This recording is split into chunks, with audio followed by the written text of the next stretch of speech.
Okay, so my name is Siegfried Zuern. I'm Professor of Operations Management and Director of the International Center and Graduate School of the University of Esslingen.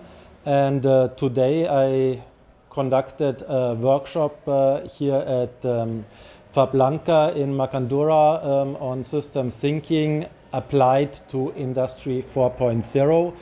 And I think it was quite very extensive deep dive into different aspects for a lot of the different audience. So we had quite young and also people with business experience. So that was a nice group. We started with some lectures and then having in the afternoon 6 different topics for them to apply so-called impactation methods on system thinking. Just to give an idea, one of the topics was on how FabLab could grow. Another one was on modification of three-wheelers with solar panels and electric mobility and other things. So yeah, it was for me also a great experience to see so many quite enthusiastic people. Of course, as always,